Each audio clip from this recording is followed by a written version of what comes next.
Hey everybody, this is Brad Bruce and I am here with Jase Marsiglia. and you're listening to the 5195 podcast. Yes, indeedy, back at it. Look at you doing a happy little wiggle over there. Can't they see? No, I don't think the cameras are on. I think he's just trying to bump out a wedgie. Tickling my anus. I thought he was excited, but instead he's just kind of like, Yeah, you would get the tickling my anus reference if you watched Curb Your Enthusiasm, but yeah. Haven't quite jumped into the LDU, not yet. as you called it. Not yet. I'm happy I got you going down Lynch Avenue. Put it this way, once I'm done with the lynching, Yes. Oh, fuck. I'm gonna tell you something that you're gonna maybe be surprised about, Okay. because it's well established on this show that I'm not a fan of the neurotic humor of Seinfeld. Hates Jews. Yes. Hates, Censor button. hates people in general, but apparently those of a Jewish faith, Oh, there you go. according to my friend here. Censor. Yeah. No, I'm not a Seinfeld fan, which I know is enough to get me lynched. But I am incredibly piqued, more so than I thought I'd be, for Curb Your Enthusiasm. Why'd you take the balls home? Yeah, why'd you take the balls home? Maybe it was Super Dave that did it. Maybe it was Super Dave. Well, here's the thing. If you like Super Dave, you're going to love him in this. Okay. Yeah, Super Because Dave it's was- literally one of those things where Larry's like, just be you. And it's fucking amazing. I love it. And that's the thing. I think I'm going to get more out of Curb Yeah. than I ever did with Seinfeld. Because Seinfeld, I'll admit, if I cobbled it all together, I've probably seen enough to fill 3 seasons. Mm-hmm. So it's not like I watched 2 or 3 episodes and went, not for me, and I'm going to trash it the rest of my life. Right. No, I probably watched a good 50 episodes altogether and was kind of like, yeah, for everyone that I found really fucking hilarious, there was like 2 more that I was like, Yeah. mountains out of molehills. I don't get that humor. You know what I mean? Mm-hmm. But everything you've shown me about Curb has made me fucking belly laugh. And I'm like, maybe it's just the meaner version that would appeal to me better. Yes. You know what I mean? It seems a little darker, a little meaner, edgier, obviously. I love Seinfeld. Mm-hmm. Everyone does. I don't revisit it. Okay. Wow. Okay. I watch Curb. Religiously. I mean, religiously. you told me you watch Curb. You've gone through the series dozens of times. Probably more, truthfully, Yeah. now that I think about it. Which Yeah. is fucking hilarious to me. But Because anytime someone says something, I'm just like, oh yeah, I know. And I'll say lines. oh, dude, it's, you're like season 1, episode 13, 23-minute mark. oh, it's crazy. And they didn't It's insane. they didn't have 13 episodes in the first season. See, I don't know dick about shit. Yeah. No, I think you will like it, I feel like that's my next undertaking. Yeah. Because I've already started, based on previous episodes, I've started watching Freaks and Geeks. Mm-hmm. I started on Thundercats. Yeah. So I'm already doing things that we've talked about me tackling. Right. But as far as the things that I was kind of, Yeah. I'm in Lynch right now. I'm in Yeah. Lynch mode. And I don't know if you've caught on to this or not about the Lynch stuff. Mm-hmm. I've not one time said, what do you think? No, I don't think you have. I never have. No, but Because I'm letting you absorb. yes, and I appreciate that because I know that Lynch purposely doesn't make things make any sense Absolutely. to anyone but him. I know that I'm going into something where I'm just going to have to formulate my own Mm-hmm. opinion on what I saw, which is probably his entire point. Yeah. He wanted people to glean whatever they wanted out of it. Yeah.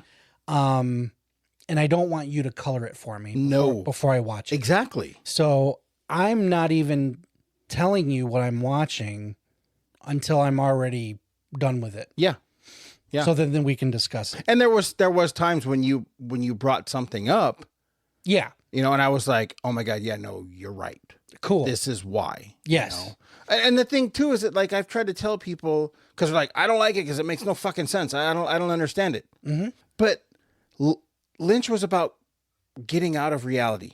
He was about going to a dream like. That's why he loved transcendental meditation. Yeah. He could get out of his own head. Right. So you tell me about one of your dreams. Oh, I was on a fucking dinosaur fighting kangaroos with fucking lasers shooting out of their eyes while we were hopping over volcanoes. Yeah, because that can happen because it's a fucking dream. Because it's just bizarre. It's bizarre brain salad. Yeah, You know, and it's he was just- trying to make visual dreams for us to see. Yeah. That's what he was doing. And once I realized that, and that was way back when I watched Mulholland Drive, Mm-hmm. which to me was sort of the first time I really took notice of David Lynch. Yeah, Because I'd seen Lynch movies prior to and was like, that's fucking weird. yeah. And then I watched this one and was kind of like, oh, it's the same guy who did these. No wonder it's strange. But I got cerebrally Mulholland Drive and was kind of like, yeah, but it's just so fucking weird. And then it was like when you and I started talking about him on previous episodes, I'm like, okay, maybe I just need to recalibrate my approach to his movies because I'm not an art house guy. Mm-hmm. Oh, no, I do. You've said it many times. It's just, he falls a little bit into that. He definitely does. But there's something darker and more ominous to his work that does appeal to me. Mm-hmm. And I was like, okay, you've agreed to go on the Marvel journey Happily, too. happily, which was a surprise to both of us. Retcon. Total retcon. I was like, I was like, in the interest of fair play, how do I do an equal thing for you? Yeah. And I was like, the first thing I thought of was David Lynch, especially after his death. Right. I was like, okay, he's everywhere. Everybody's talking about how sad they are that he died. And the thing was, I was like, every video I've seen of him, he seems like a super cool guy. It was his art that wasn't connecting with me. Right. But I saw such an outpouring of people who were like, the work meant this, the work meant that. And I'm like, maybe now's the time. Mm-hmm. Maybe now I should just crack the seal and start from square one. Right. And I'm happy to say I've watched one movie, his first short, 6 Men Getting Sick, 6 times, I think it's called.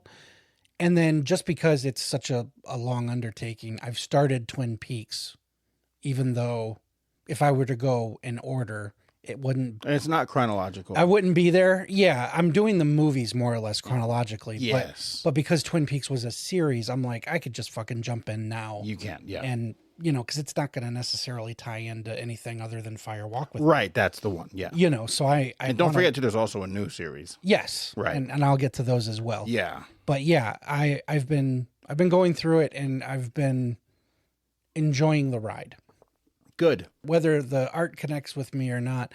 You know, the 6 guys getting sick was like 6 minutes of me kind of going, what in the absolute fuck is this? But whatever, you know. And then Eraserhead was the first actual movie I watched. Mm-hmm. And I remember a time when I bailed on Eraserhead. I really Many people have. I got like half an hour in and was like, I don't fucking get this. I'm gone. Peace. Yeah. So I was like, I'm going to tough it out. And I'm really going to pay attention and just kind of see what it invokes. Right. And by the end of it, I had my theories. I'm not going to share them to color anybody else's opinion. But I texted you and said, this is what I got out of it. Yeah. And you were like, nailed it. Yes. I was like, okay, cool. You know, so I mean, I look forward to those conversations. Mm-hmm. Yeah. I think it'll be fun.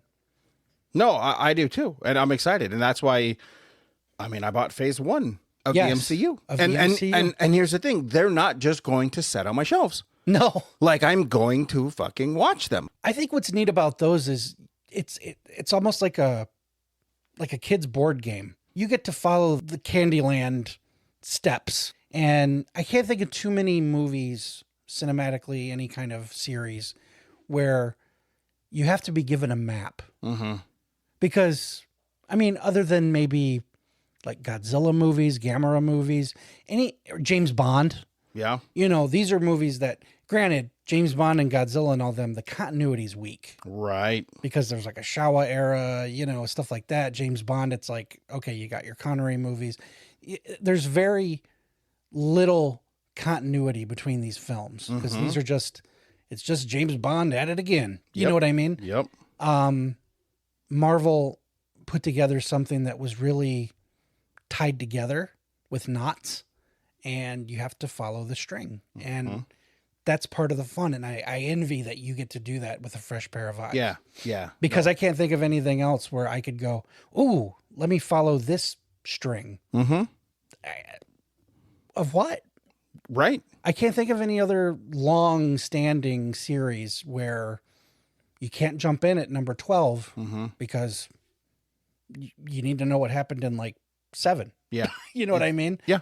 So, yeah, I think it's fun, and I hope to write something like that in the future.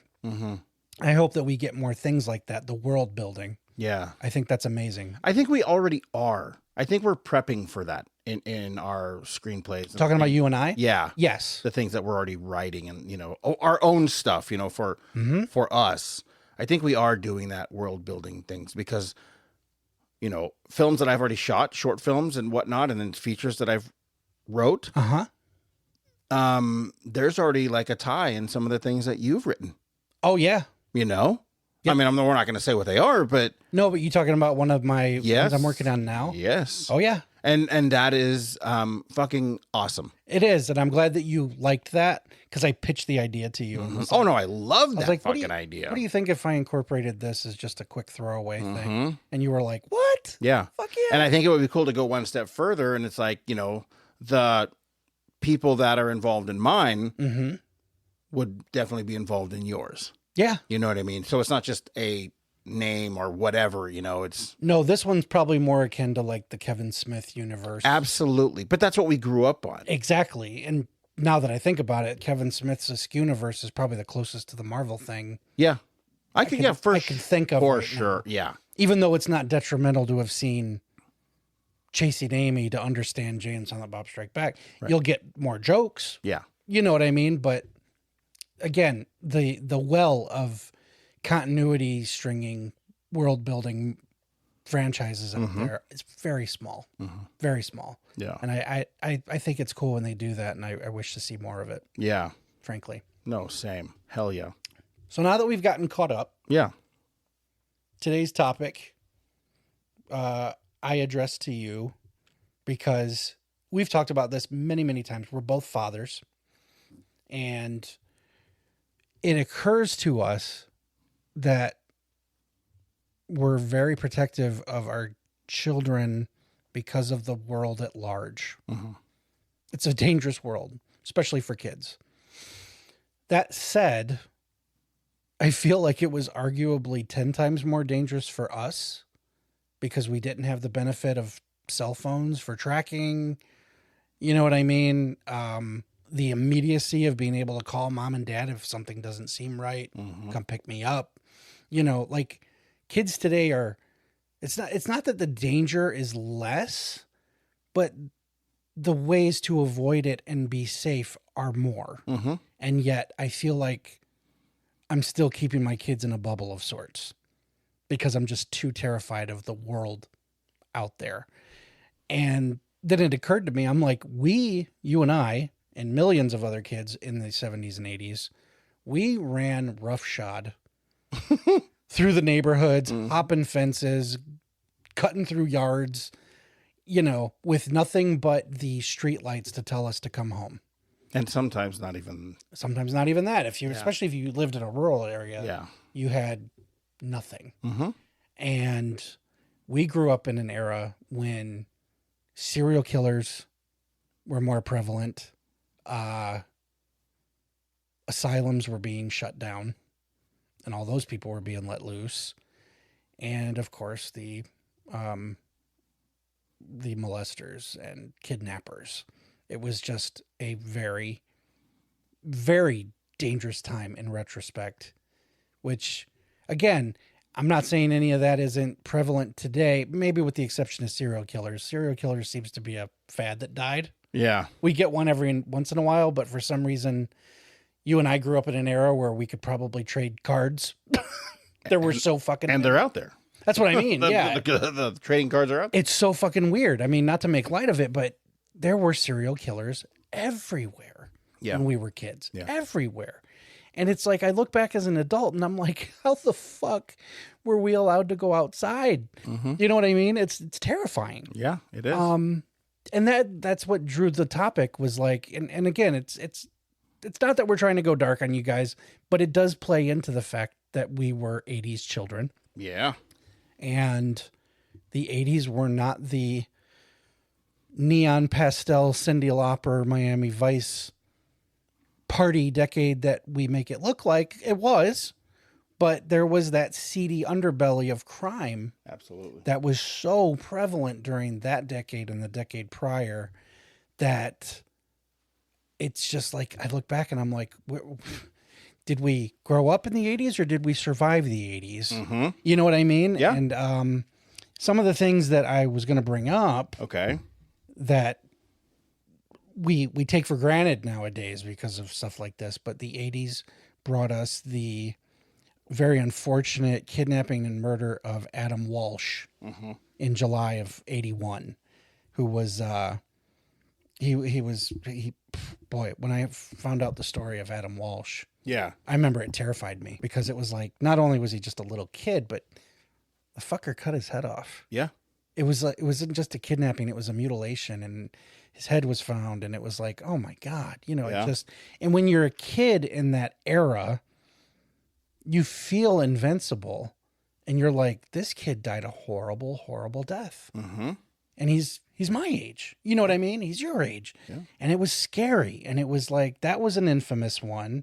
Of course there was, and I mean, people have done whole series of podcasts about the disappearance of Johnny Gosh Yeah. in 1982 in West Des Moines, Iowa. He's the kid that his story, the rabbit hole you could go down with him is deep, disturbing, and would take several podcasts if we were to even try to cover it. But he was among one of the first to be featured on milk cartons.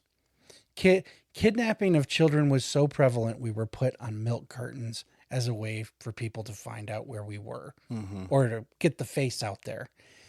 And then finally, a term that we're way too used to now, sadly, the disappearance and murder of Amber Hagerman in 1996. She was 9 years old, kidnapped and murdered.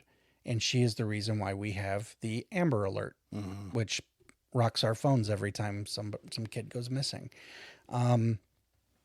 These are horrible crimes. These are horrible, horrible things. And the thing was, I guarantee you all of these kids had the same freedoms we did, which is terrifying to think of, because they were just kids who got on their bikes and ran out the door one day and just never came home.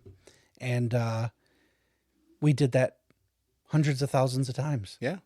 You know, for decades. And I just wanted to converse that with you and get your thoughts on it, because, you know, you've got a few years on me, but we both grew up in very similar climates.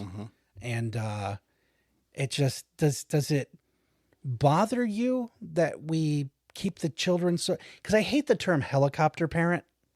I don't feel like I'm a helicopter parent. I feel like I give my kids the freedom to do what they want, you know, just within a certain amount of time. I remember having a little bit of an anxiety attack when my daughter was like, I'm going to ride my bike to my friend's house. Her friend lived maybe 3-4 blocks away and like around a corner and a few, you know, it was, if you were on foot, it would take you probably 20 minutes to walk. But she was like, I'm just taking my bike. I'm like, okay. And she goes, I'm going to FaceTime you though. And I'll just be on the phone with you until I get there. And I'm like, great. And I remember watching and just talking to her and all this. And then it was like, because it was just like, I was letting her go on her own to a place that usually I would just drop her off with my fucking car, you know. And I was so scared. I really was. I was terrified. And this was when she was much, much younger, obviously. You know, she's driving now and everything. But it was just one of those deals where I'm like, okay, You want to give them the push. You want them to feel independent. And then all of a sudden you remember a true crime story about a daughter who went to the bus stop 2 doors down and fucking disappeared. It's stuff like that I'm like, ugh. And I wonder what our listeners who are of like age, if they're like the same way, or they Have to be. are they, that's the thing. Cause I'm like, a lot of us grew up in, I call it the push you out of the boat generation, where they were just like, you got to get outside. You got to get dirty. You know what I mean? You got to, if you get into a fight, you get into a fight. It was a tougher time. And I don't regret having a tougher time and dealing with neighborhood bullies or whatever, but we knew stranger danger.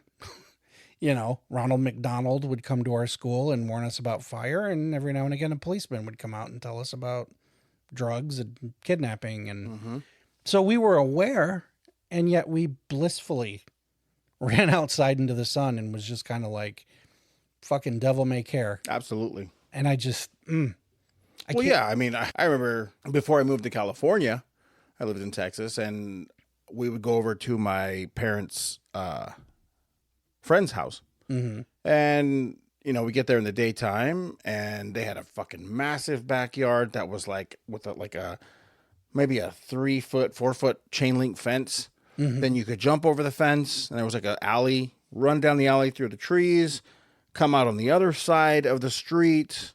And then there was like an abandoned house, and you could run through inside the house. Oh yeah. And then like out the front door, and then down the street to the front of my parents' friend's house. So we would do this weird shit, Yeah. But we didn't do that until night. And the thing was, we would hang out in the backyard, swing sets, fucking bullshit, do all that shit. And then we would, when the sun dropped and it was pitch black in the small town, no fucking street lights. Me and a couple of the neighborhood kids, a few of the neighborhood kids, running around while my parents were inside after dinner, smoking cigarettes, having some drinks, bullshitting. Yeah. And we're running through this house, pitch black. Yeah. Abandoned. Yeah. First thing I'm thinking of is squatters. Yeah. Come out to like 2 guys standing on the corner of the yard screaming at us, and us basically like, fuck you. And then them coming after us and us laughing, running back to the house, going inside. And we're like telling our parents like, oh, these guys were down there. They were screaming and yelling at us and chasing us. And we were met with, we'll leave them alone. Yeah. Yeah. Quit fucking around. Yeah, that's what it was, Yeah. And so I get the whole, kidnap 2 doors down. Yes. I get that. Because society wasn't covered in cameras. No. We didn't have GPS devices in our pocket. It's like I can see my daughter's location, Yeah. where she's at, I've seen kidnapping cases shut down because of their fucking, what do you call it? the Apple Watch. Apple Watch, or what was it we were all wearing to count our steps, like a pedometer. Oh, okay. You know what I mean? And it would, it would triangulate. Like a Fitbit kind of a thing? Yes, a Fitbit, exactly. There was Okay. one case where a guy murdered his wife, drove her way the fuck out there, buried the body, drove back. And the reason that they caught him was because he was wearing his goddamn Fitbit, and it marked Yeah. his entire path. And it was like, we never had anything like that as kids. No. We never had anything like that as adults during that time when adults were. A fucking internet. This shit wasn't popping Yes. up, And it was just, we were so blissfully ignorant to the dangers around us. And we're here to talk about it because nothing officially happened to us. And that's the thing too, is that like, even with all the warnings and all the crazy shit and the Richard Ramirez on the loose and, all the wild shit, it never slowed me down. Not once. Not fucking once. And here's the thing. We talked in a Tales from the Fog about your encounter at a school, a fucking cult that I happened upon during a night I shouldn't have been out. Mm-hmm. I lived near a forest, and my grandma lived by a forest on the other side of town. Yeah. And both locations, we were allowed to just walk through the woods. Just tra-la-la, walk through the woods. No way of, I mean, we could have gotten lost. We could have been fucking Blair Witched out there and not know, because we didn't know our north, south, east, west. Right. We just went because it was cool. It was Yeah. the fucking woods. We didn't have parents around, so you ran all over the fucking place. Mm-hmm. And I think of my kids doing that, and I get a weird twinge of anxiety, and I'm like, nope, Yeah. no fucking way. And I wonder where that flip came from. I don't know. You know what I think it is? Honestly, I'll be completely honest with you. We listen to mostly me, but we listen to true crime podcasts. We have 24/7 news. It's always bad news. There's shit going on everywhere. The fucking world's on fire. And because we are inundated with the negative and all this constant horrific data, I think it's made us more scared of the world. You're right. Because as kids, news was like 6 and 11. Yeah. And it was usually local. Absolutely. So it was like nothing happening in your town, then nothing to worry about. Right. And we weren't doom scrolling. Mm-hmm. And we certainly didn't. I mean, yeah, true crime. I did grow up during like the 2020 Dateline era, and there was always some fucked up story about something. But that was as close to true crime as I would think our parents got. Right. You know what I mean? There wasn't podcasts and all that shit. Yeah. But today we have a deluge of horrific information all the time, every day. Mm-hmm. And I think it makes us believe that it's worse out there than it maybe is. I think you're right. Because I don't know if it's changed exponentially or not. But at the same time, you hear about it exponentially more. Of course. And that's, I think it fucked us up, dude. I think you're right. Yeah. Yeah. I mean, and how much worse is it going to be for our grandkids? You know what I mean? Like, Jesus. I know. But on the same tip, a lot of our kids, they have no problem staying home and having their nose in their phone. Or there is a difference there with that. There's not as much, like, to me, not being able to go outside during the summer was like the ultimate punishment. Yeah. For sure. You know what I mean? There was just nothing worse. Yeah. No, I get it. I totally get it. Kids today are like, you can't go outside. And they're like, fuck, I didn't want to go outside anyway. Exactly. So, I mean, there's that sadness too, where you're like, God, you're missing all the adventure I know that we had. And they're just kind of like, yeah, well, I got it all right here on my phone. Yeah. Yeah. I'm going to go fucking craft some mines. Exactly. I know. And, we had this conversation at dinner. We did. Where it was like, well, yeah, we don't understand it, but it's like, it's not for us to understand. It's not our generation. It's not our thing. No, the world changed and we just didn't notice. Mm-hmm. And that's the bane of every adult. Yeah. I mean, look at, we're the okay boomer generation. Exactly. Meanwhile, the boomers aren't living in a time that they're used to. Exactly. It's weird. I mean, once you realize the time that you're in, it's almost like you time traveled there and didn't realize it. Exactly. I know. You're the Marty in the 50s going, what the fuck is going on? Mm-hmm. You know what I mean? One of the funniest movies I saw in the recent years was Totally Killer. And it was a slasher version of Back to the Future where... Yes, I saw it. Did you see it? I did. The fact that she's more in tuned. I mean, obviously being sent back to the 80s during a slasher craze was bad enough. Right. But the things that she was noticing that were trivial, like, wow, there's the open racism. Yep. Oh, wow. One of the funniest parts was when she goes into the school and she's like, do you want me to like sign anything? Yeah. And she's like, why? Like the administrator, why? And she just kind of goes, man, flying must have been wild in the 80s because we just didn't check shit. No. And it was like that. Those are the parts that made me laugh because it was like, you just don't know when you're in the thick of it, how things were. And then you realize it decades down the line and you go, holy fuck, everything's different. Yeah. It changed around me and I didn't even notice, Absolutely. But a lot of it has to do with having kids. Mm-hmm. Because I feel like if we were just a couple of single guys going about our business, would we give half a shit? Mm-hmm. I don't think so. I don't think so either. I think it has something to do with, bearing the brunt of the next generation. And Yeah. you're like, oh, fuck, everything sucks. I didn't realize that. Sorry, I brought you into it. Yeah, exactly. It's crazy. I mean, my dad tells me the night I was being born, and mind you, he's in the waiting room. Yeah. Because this wasn't back when you could just stand there next to your wife. And I couldn't do it. it was like, Did you do it? I did twice. You fucking nut. Okay. But no, this was like during the time when You don't shit where you eat. That's fucking funny.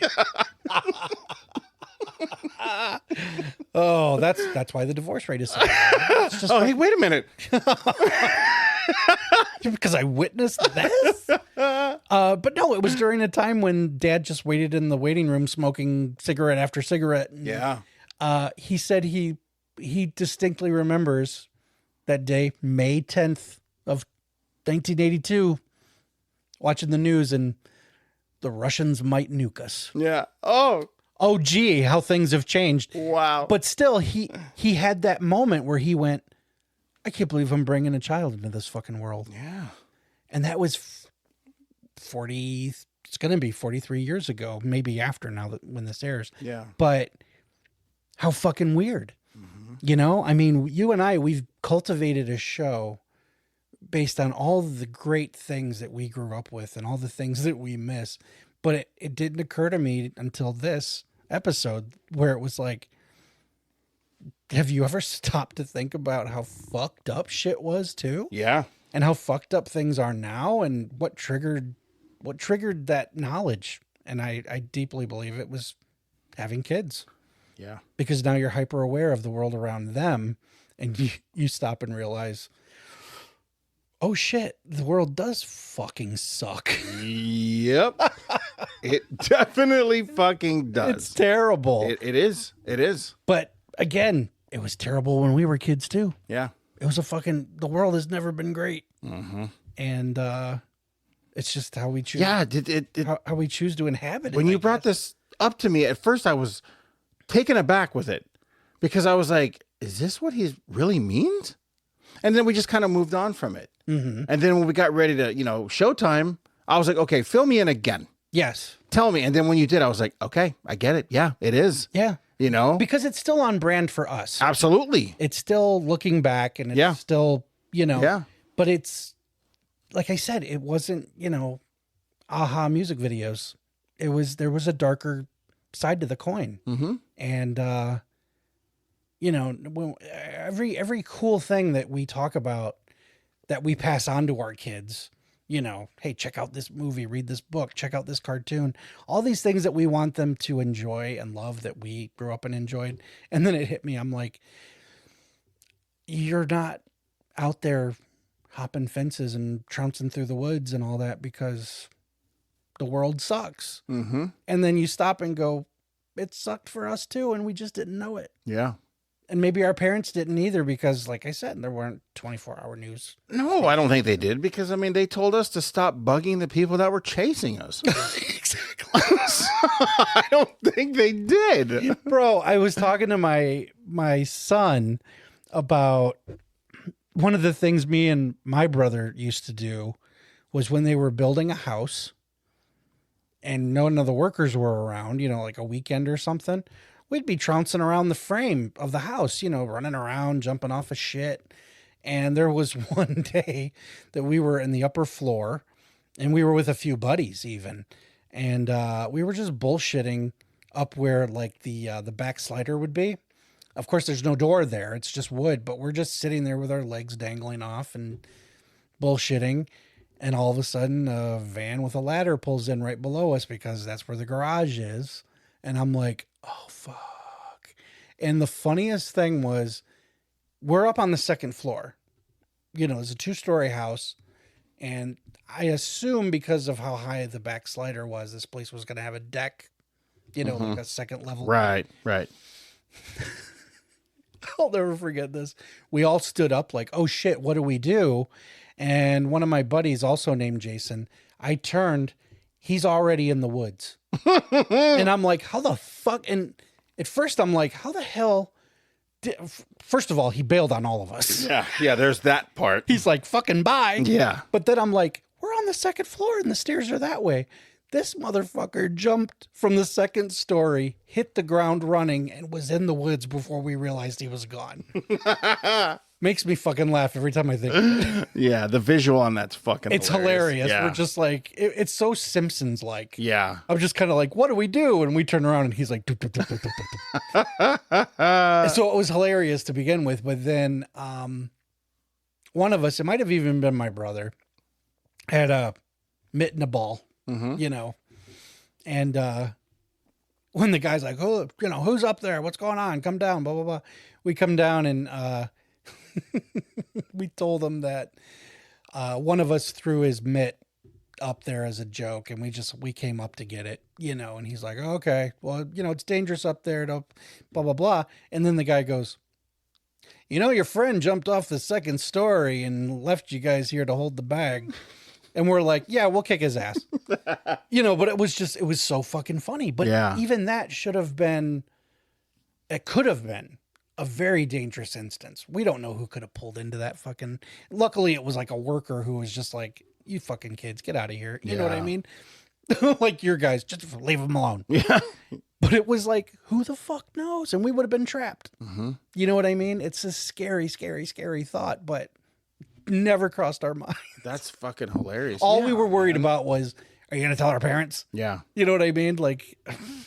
I mean, even then, I was just like, I don't care because they don't give a fuck either. So it doesn't matter. Yeah, mine would have tanned my ass for that one, you know, but again, the priorities are skewed when you're that young. I'm not thinking, oh, fuck, this guy's going to put me in the trunk and, you know, diddle me in private somewhere. No, it was, fuck. Yeah. Oh, it was. Oh, fuck. My mom and dad are going to kick my ass when they find out about this. And it was just, you know, that's all we cared about was, am I going to get in trouble? No? Okay. Well, fuck. Life goes on. Yeah, the risk was fucking crazy, dude. Like, I lived in Grand Prairie, Texas. Okay. It was very rural. Yeah. They were all red brick houses. Okay. In front of my house, like I was the house on the corner, main street to the right. You come out my front yard, you go across the street, and there was a bridge, kind of an overpass thing, but there was a creek. Yeah. So, me and some friends fucking got in a boat that we had found. We just found a boat. And we went, you know, under the fucking bridge, which was fucking terrifying. Looking back then, it was adventure. Sure. We got in this fucking boat and just went where the current took us. Yeah.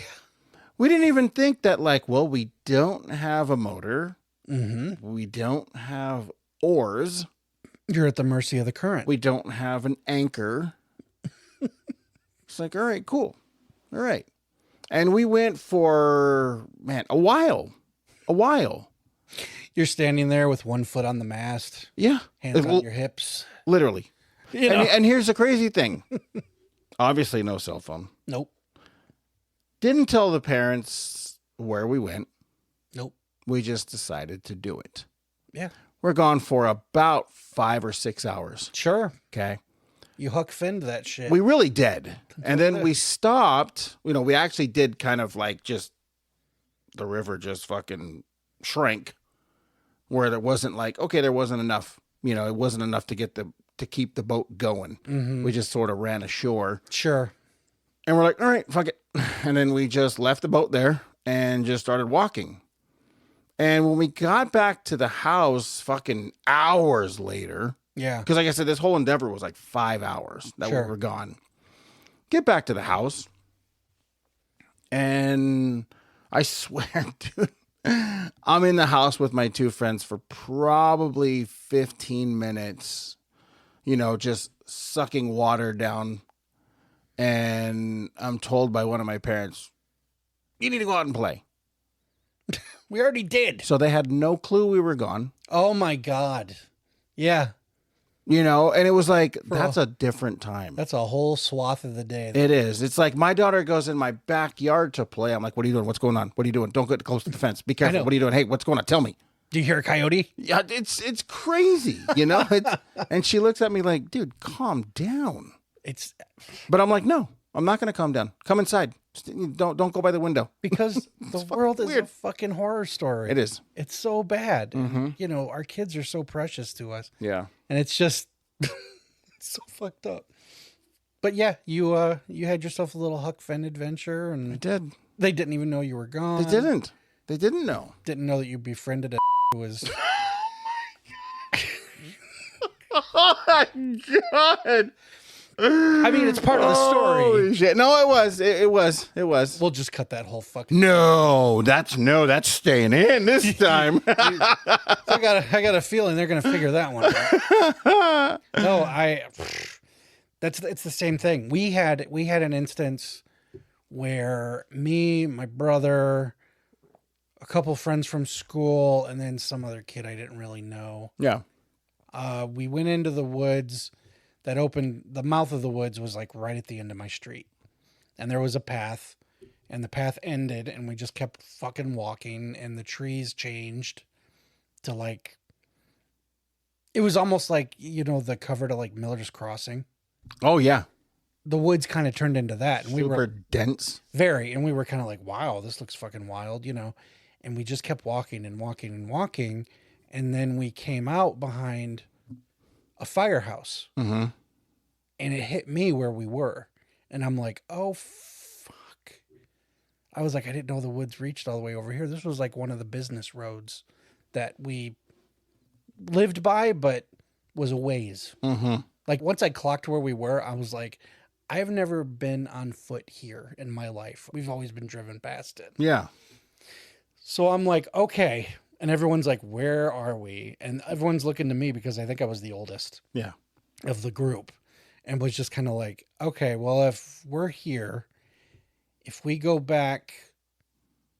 down this way, we'll wind up in this section of the neighborhood, and I'll figure out where we are from there, and we'll find our way home. And we did. The scary thing is the section of the neighborhood was arguably the shady, Mm-hmm. the bad side of the neighborhood. So now I'm the oldest kid having to make sure all the little kids aren't going to fuck with anybody. Because maybe that same summer, me and my buddy Jeremy, who I bring up all the time, we were just riding our bikes one day around that specific area. Yeah. And 2 drug dealers chased us on foot for like 3 blocks because we saw a deal going down. Yeah. Whoops. So I'm like, okay, we're going to have to walk through there. We're going to have to walk through, the hood a little bit. And then we did without incident. First group of friends was like, okay, here's my house. They went. Me and my brother and this other kid kept walking. And when we came back to my street, a small cluster of our parents were in the middle of the road talking. And all of a sudden they're like, there they are. And it was like, oh shit. And me and my brother kind of sheepishly walked up, and they were like, where the hell were you guys? Blah, blah, blah. And we're like, we went in the wood. We told them the story, and it was just like, we were ready to call the cops. We were all discussing whether or not we should call the cops. You know what I mean? Mm-hmm. And we just, it kind of hit us like, oh boy, Yeah. And all because we were aimlessly just looking for adventure. Yeah. Out and about. Innocent shit. And if memory serves, might have been dusk when we got home. Fuck. So it wasn't even like streetlights were on. Yeah. You know what I mean? It wasn't night. It was around the time we'd be probably gearing up to go home pretty soon. So it wasn't even like they should have been home by now. Yeah. It was just somebody got it in their head that kids ain't been around for a while. You know what I mean? Especially if there's a group of them in there. A group, Yeah. yes. And the group dwindled Yeah. with each stop. You know, almost like Right. the end of Stand By Me, where Yeah. everyone just kind of, all right, well. Which one got stabbed? Oh, that would have been Bobby. Figures. Yeah, it's always the Bobby. It's always a Bobby. But no, that was one of the few times I remember where it was like, I knew we were in trouble. Didn't really understand why. And I look back now as a parent and I'm like, I would have been tearing my hair out. Mm-hmm. Where the fuck are the kids? Where the fuck are the kids? And, Oh, God. No. but today, you know, my mom texted me, we are in the fucking woods. Send. Yeah. You know what I mean? Like, it's just instant. Where are you? I'm here. Mm-hmm. You know what I mean? And I still won't let them walk through the woods. Yeah. No, man.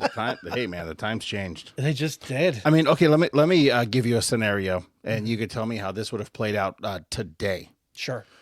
So, in Texas, same place, Grand Prairie. My dad bought me a BB/pellet/dart gun. Mm-hmm. It looked like a 45. Oh, wow. Okay. And had- Before they started painting it orange. yeah, exactly. It was, I believe it was Marksman was the company. Mm-hmm. You had a little pullback lever to engage it. And then the front had a little pop-up compartment. Yeah. So you could put a single pellet in there or an actual feather-tailed dart. Oh, wow. And so we went down to that same creek bed under the street, you know, that little bridge area. And we were just shooting at things, Yeah. you know. You could say shit. You know, we already said so. We only get so many. Tell me about it.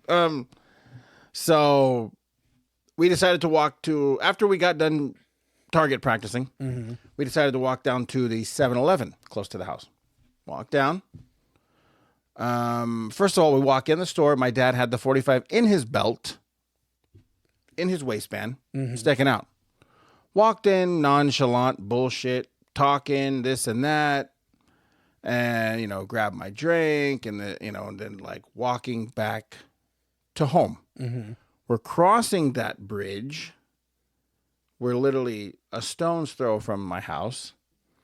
My dad sees one of his friends and he starts talking to him. He's like, oh, what you got there? He's like, oh, it's my son's gun. He's like talking, you know, he shows, oh, it's cool. So they keep talking and my dad's talking to him and he's like waving this gun around. Nonchalant, just blah, blah, blah, blah, blah, talking. Well, police officer drives by and like flips a bitch, comes up and like draws down on my dad. Yeah. My dad's like, oh, it's a pellet gun. And he's like, oh, he walks up to my dad. He's like, well, yeah, pellet gun. But he showed us like, hey, well, look at, everything is the same. Yeah. He goes, but then look at the barrels. You know, mine was pellet. Yeah. And this thing was like fucking massive. But again, it was just like, all right, put it away. See you later. Oh, yeah. Don't do that again. Today, you know? your dad would be Easily. Boom. just done. Yeah, absolutely. You know, it would have been a whole thing. You know, 15 units, helicopters, Bearcats, fucking barricades. You know, fucking ground. exactly. Yeah, and that's the thing is like it was just a different time. Instead, he's just like, well, howdy doody. Yeah, Looks to me like you got yourself a gun there. Hey, whoa, look at mine. that's all it was, man. That's all it was. You know, and it's that. Hey, my son has like a couple of pellet guns, and he had one on the table, and that was like a Red Ryder, like from Christmas Story. Yeah. And so I was like, you know what? You don't want? He's like, nah. He's like, I want to keep it in the room. I was like, okay, cool. So I put it in the garage.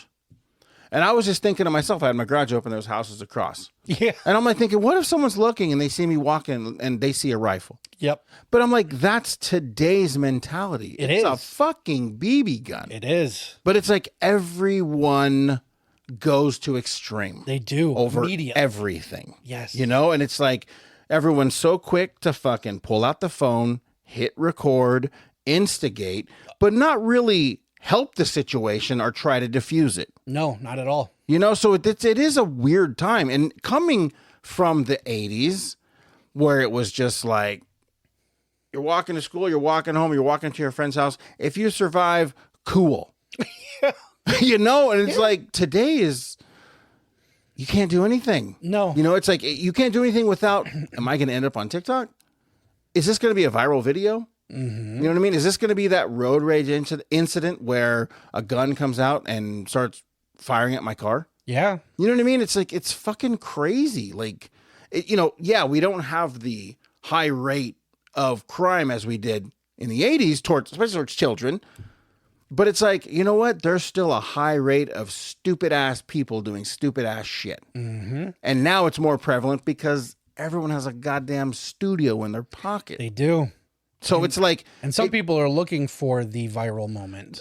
some people, 99% of people are looking for the viral moment. Sure. Because I feel a lot of these people do instigate on this shit. I think so too. You know, because they won't help us. I've seen so many things, like I've seen so many videos where there's been a situation where I'm like, I've even commented like, you know, this would have been different if you just put your fucking phone down and help that person. Exactly. You know, it's like, this is crazy. This is fucking nuts. Well, even to a lesser extent, you know, we talked several episodes back with Johnny about how I still watch AFV. Yeah.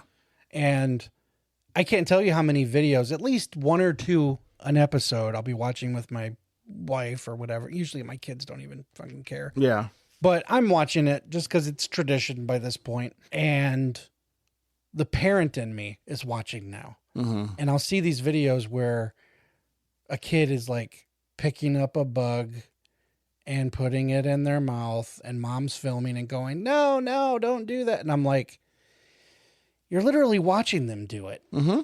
Or they fall down and you're filming it and you're like, oh, are you okay, sweetie? But you're still filming it. Mm-hmm. And I'm like, put the goddamn camera down. You know what I mean? I'm like, you wouldn't have ate the bug if you weren't looking for the zoom button. Yeah. And your kid just got hurt and probably wants to be held or picked up or something. And you're just like, oh, but I need it in frame. Yeah. You know, this will be great at 7:00. Mm-hmm. I hate that shit. Oh, same. I hate that shit. And then, granted, we're not talking road rage and danger and, beatings on the street and stuff like that. But still, it's the same mentality. I got to get it on a film instead of helping or intervening in any kind of way. Hey, it's still some form of mental disorder. It is. It's so fucking stupid. Mm-hmm. And I just, I don't know, man. Well, because now everyone can be famous. Unfortunately. Yeah. And it's let me tell crazy. America loves mediocrity. Oh, yeah. Holy fuck. I mean, boy, do we put people on pedestals that are beyond me. You've heard my diatribe about shows given to people who have fucked underage. Yeah. Oh, I'm a teen mom. And I'm like, oh, cool. Give them $1 million and let's just follow them around for a while. Yep. It's crazy. Maybe they'll make other stupid decisions. Exactly. And it's just, it's a mental disorder. It is. It really fucking is. We're fucking stupid in this country. It is absolutely. Mike Judge knew it was coming. He did. And now we are living in idiocracy. We're living 100% in idiocracy. He knew it with Beavis and Butthead. Oh, absolutely. I mean, Beavis and Butthead, I'll never forget people being like, oh, they're causing the brain rot and, our kids are acting. I'm like, no. Beavis and Butthead are the mirror. Mm-hmm. He's showing us how stupid our kids are. And now Beavis and Butthead are in their 30s and 40s with phones and cameras and kids of their own. And it's unbelievably stupid. It is. It absolutely is. Yeah, it's crazy. I don't see. We're devolving. I don't see me stopping though, like the overprotecting anytime soon. No, but do you subscribe to the theory of the helicopter parent? No. I don't either. I don't. I think it's just some term that some bored motherfucker made up because they're like, oh, let me label every fucking thing because I don't understand it. I guess. Because you know what I am? I'm a fucking parent. Yeah. And I care.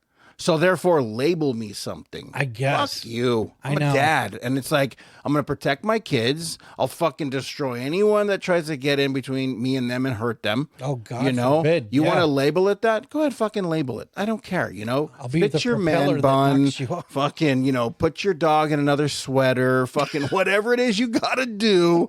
You know what I mean? Leave me the fuck alone. You know? Like, I can't stand it. It's neither. crazy. This is why I'm saying you're perfect for the LDU. You know what? I think so. I think so. Talk about a full circle moment. That's what we call in comedy a callback. Yes. Yeah. So, no, it was a good topic, man. I'm glad you brought that up. Yeah. Because, again, it's like, yeah, I'm proud that I came from the 80s. I love that I grew up in the 80s. I feel like we're the last generation to have an edge. Oh, we are. We totally We're are. still a little rough around the edges. We're a little bit tougher, probably a lot tougher than a lot of the people today. But, oof, yeah, what a time. Yeah. And I mean, I wouldn't have changed it for any. Of course, I think if I could go back to any, I'll pose this question to you too. If I could go back to any generation and live, it would have probably been the 50s. yeah, Yeah. I mean, boots, jeans, white shirts, hot rod car, sure. American Graffiti. Yeah. Sign me up.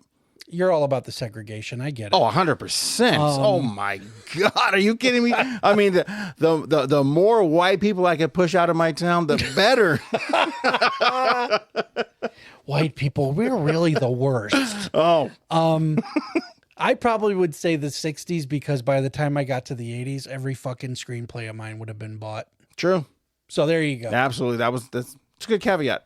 We were too young to mind the possibilities of the 80s for the careers that we decided to take on. Absolutely. So now we just have to sit here, revel in it, bitch, piss, and moan, and then still make it happen. And then record it for a handful of listeners who may tell their friends, hopefully, 5195 podcast. Yeah.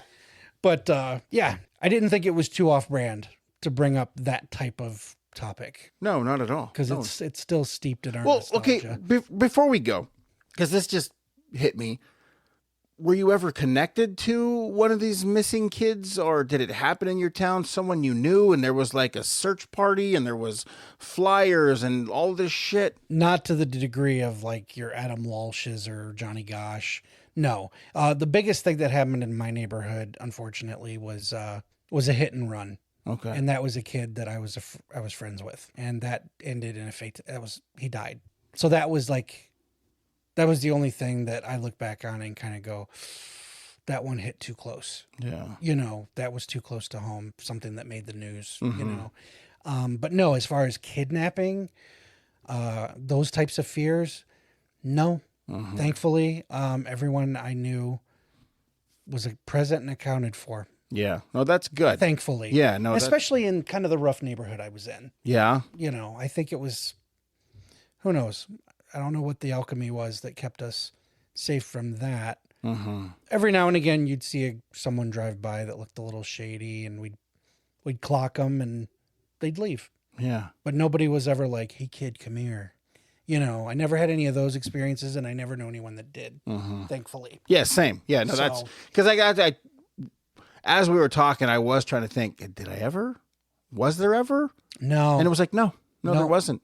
There was not. I'll be honest with you, man. I've never even held a milk carton with someone's face on it. Me neither. Yeah. I've never seen one in person. Nope. So it's like maybe we were lucky. I think so. And maybe our parents knew that as well, I'd like to think so. Yeah. Yeah. Yep. No, for sure. Fuck yeah. The interesting topic. Very. It was it was a trip down memory lane that, didn't have the usual fare of, movies and toys. What we collected. It was just what we did. Yeah. It was a very interesting run in the streets.